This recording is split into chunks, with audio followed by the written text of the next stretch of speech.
Oprah Winfrey felt the weight of every eye in the packed Chicago courtroom as Police Captain Derek Mitchell adjusted his uniform and prepared to destroy what he thought was just another celebrity trying to play hero.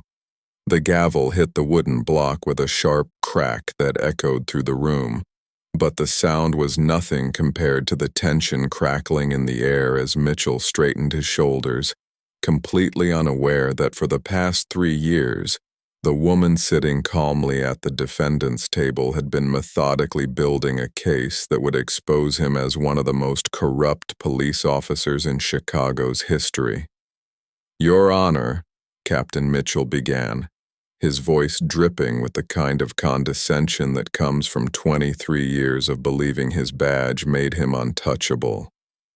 "We're here today because Ms. Oprah Winfrey thinks she's above the law. She thinks her money and her fame give her the right to interfere with legitimate police operations." The gallery buzzed with whispers, reporters scribbling furiously, cameras clicking despite the judge's orders for silence. What none of them knew, what even Oprah's own legal team didn't fully understand, was that this entire courtroom drama was the final act in a sophisticated investigation that would expose a web of corruption reaching deep into the Chicago Police Department. Oprah sat with her hands folded, her expression serene despite the chaos swirling around her. The media had been having a field day with the story. Media queen faces, police brutality charges, Oprah's dark side exposed, from talk show host to criminal defendant. The charges were serious: obstruction of justice, interference with a police investigation, and conspiracy to harbor a fugitive. According to the prosecution, Oprah had used her wealth and influence to help Roberto Rodriguez evade arrest on drug trafficking charges, even going so far as to provide him with legal representation and safe housing. But the real story had started 18 months earlier, in a way that would have seemed impossible to anyone who didn't understand Oprah's unwavering commitment to justice. It began with a handwritten letter that arrived at Harpo Productions on a Tuesday morning in March, mixed in with the thousands of other pieces of mail that came from viewers around the world. The letter was from Maria Rodriguez, a single mother from Chicago's South Side whose 17-year-old son had been arrested on drug charges that the family insisted were completely fabricated. "Ms. Winfrey," the letter read in careful, deliberate handwriting, "I know you probably get thousands of letters like this, but I'm begging you to listen to me. They planted drugs on my boy Roberto. He's never even smoked a cigarette. He's an honor student at Lincoln Park High School, works part-time at the grocery store to help me with rent. But Captain Derek Mitchell and his officers, they're saying he was dealing cocaine out of our apartment. I know this sounds crazy, but this isn't the first time. Mitchell has been targeting kids in our neighborhood for years. Nobody believes us because we're poor, because we don't speak perfect English, because we don't have lawyers. But I remember watching your show, and I know you understand what it's like to fight for justice when the system is against you. Before we continue with this incredible story, make sure to subscribe and hit that notification bell. You won't believe what happens next, and we've got more shocking celebrity stories coming your way every single day. Most celebrities would have passed the letter to an assistant or filed it away with the hundreds of other requests for help that arrived daily. But Oprah had never forgotten her own struggles growing up poor in Mississippi, and something about Maria's letter struck her as different. The details were too specific, too precise. Maria wasn't asking for money or publicity. She was asking for someone to listen, to investigate, to care about the truth.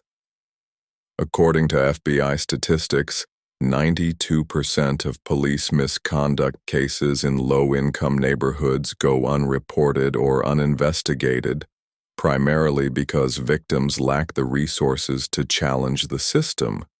This statistical reality had been the foundation of Captain Mitchell's operation for years, targeting families who couldn't afford lawyers, private investigators, or the kind of media attention that might expose the truth. What he didn't count on was one of those families reaching out to someone who understood both poverty and power, someone with the resources to fight back and the moral conviction to see it through. Oprah's investigation began quietly, the way all good investigations should. She hired Blackwater Security Solutions, a private investigation firm that specialized in law enforcement corruption cases. The firm's founder, former FBI agent Sarah Chen, had prosecuted police corruption in 7 major cities and understood exactly what it would take to build an airtight case against a decorated police captain with political connections throughout the city. Ms. Winfrey, Chen explained during their first meeting in Oprah's private office at Harpo Productions, police corruption investigations require patience, precision, and significant financial resources. We're talking about months of surveillance, financial analysis, witness interviews, and legal preparation. The average corruption case takes 18 to 24 months to build properly, and that's assuming we can find cooperative witnesses and solid evidence. A captain with Mitchell's experience and connections, he's going to have protected himself well. What Chen discovered in her preliminary investigation was textbook police corruption, but executed with unusual sophistication. Mitchell's operation followed what criminologists call the Serpico pattern, named after the famous NYPD corruption case that exposed systematic misconduct in the 1970s. Officers would target individuals with minimal community ties, conduct traffic stops or home searches with questionable probable cause, plant evidence when necessary, and then split the proceeds from civil asset forfeiture, a legal process that allows police to seize property suspected of being connected to criminal activity.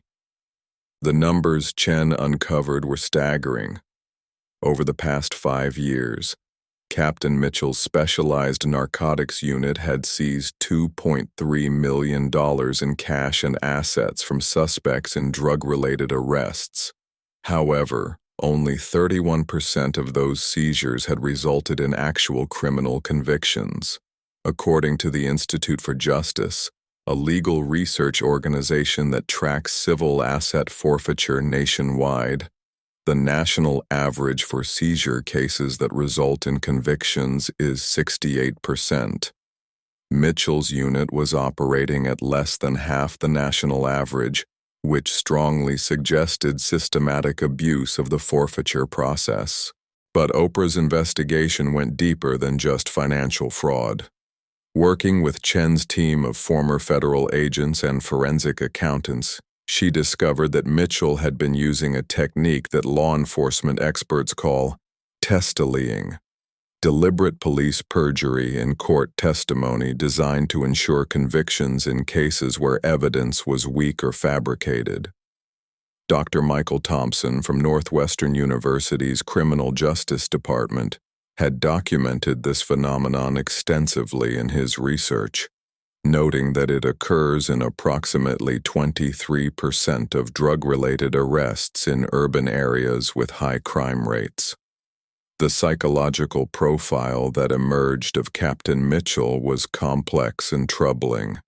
According to police psychologists, officers who engage in systematic corruption often begin with small ethical compromises, perhaps accepting a free meal or overlooking a minor violation in exchange for information.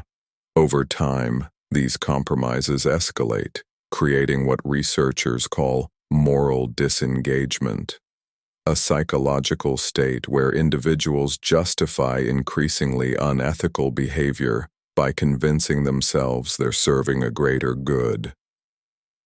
Mitchell had apparently convinced himself that his actions were justified because he was cleaning up a dangerous neighborhood. In recorded conversations that Chen's team would later obtain, Mitchell could be heard telling his subordinates that these people, referring to the predominantly Latino and African American residents of the South Side, were natural criminals who would end up in prison eventually anyway. This kind of racial bias, according to studies by the American Psychological Association, is a significant predictor of police misconduct. The breakthrough in Oprah's investigation came when Chen's team identified Officer Danny Torres, a 24-year-old rookie cop who had been assigned to Mitchell's unit 6 months earlier and was clearly uncomfortable with what he was witnessing.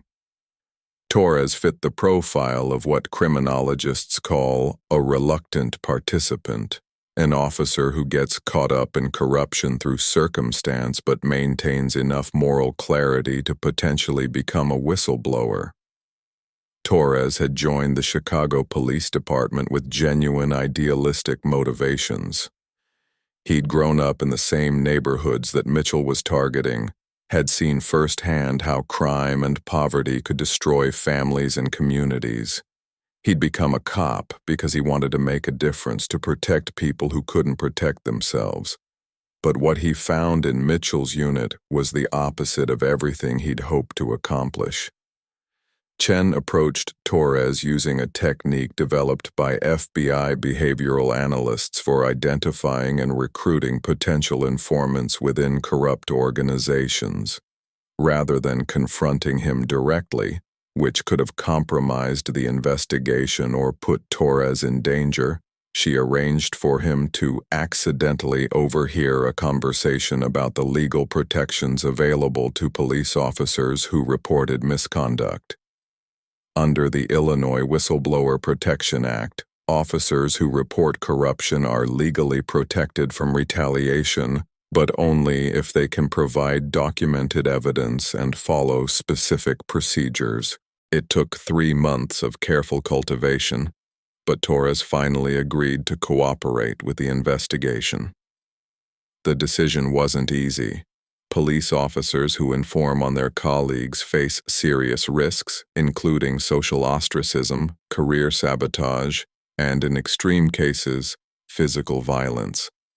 But Torres had witnessed enough to know that staying silent would make him complicit in destroying innocent lives. What Torres recorded over the next 8 weeks, wearing a sophisticated digital recording device provided by Chen's team, would have been enough to end Mitchell's career immediately. Conversations about planting evidence, dividing seized assets, and coordinating false testimony were captured in crystal-clear audio. But Oprah wanted more than just one corrupt captain. She wanted to expose the entire network of officers, supervisors, and officials who had enabled Mitchell's operation to continue for years. The investigation expanded to include forensic analysis of Mitchell's financial records, which revealed a pattern of unexplained wealth accumulation that far exceeded his police salary.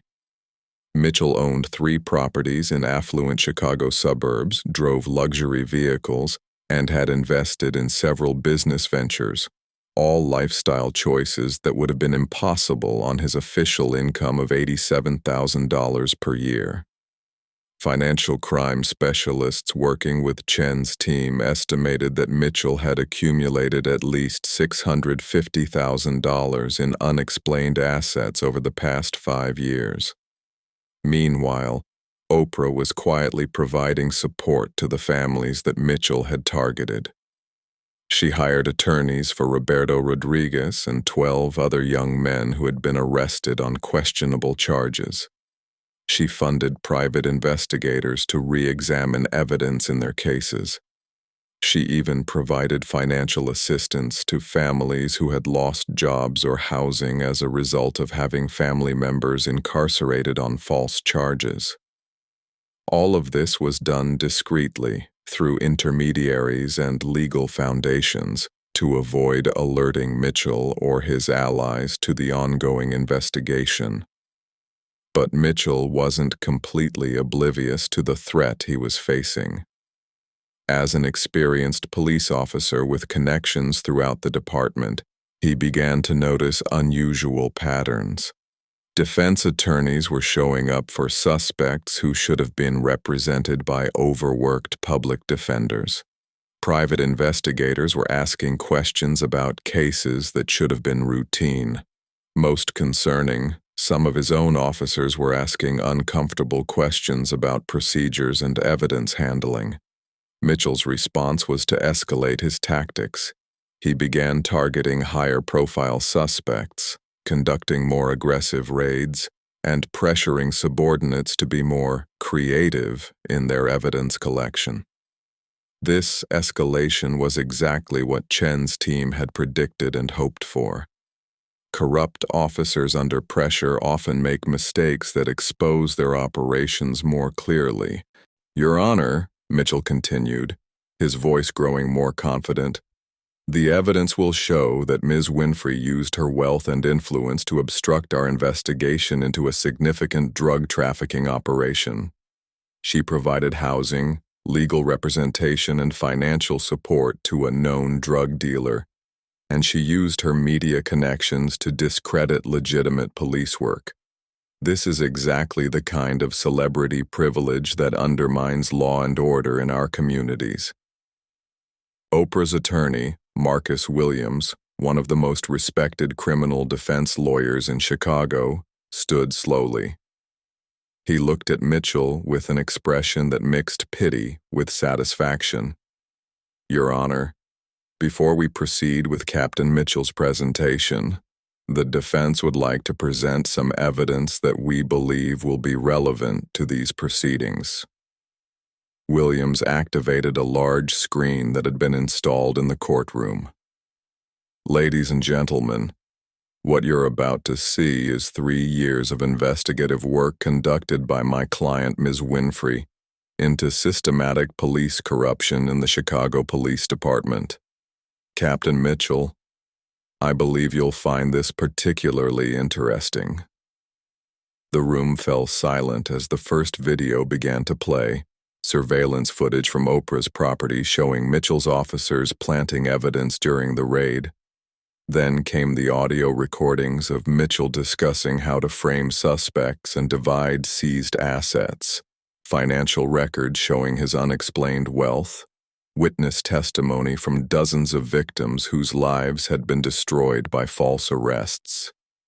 Captain Derek Mitchell's face went white as he realized that his attempt to humiliate Oprah Winfrey had just exposed 3 years of criminal activity to a courtroom full of reporters, federal agents, and the most powerful media personality in the world. The hunter had become the prey, and there was nowhere left to run. As FBI agents moved forward with handcuffs, Oprah finally spoke. "Captain Mitchell, for 3 years I've watched you destroy innocent lives while hiding behind your badge. Today, justice finally catches up with corruption." Her voice was calm, but everyone in the courtroom could hear the steel beneath the words. The voice of someone who had spent millions of dollars and countless sleepless nights ensuring that this moment would arrive. The aftermath was swift and devastating for Mitchell's network. Within 72 hours, federal agents had arrested 14 officers connected to the corruption ring. The evidence that Oprah's investigation had provided was so comprehensive that most of the officers chose to plead guilty rather than face trial.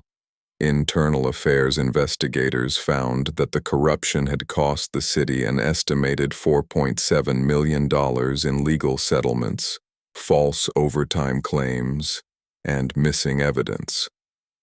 But for Oprah, the real victory wasn't Mitchell's downfall.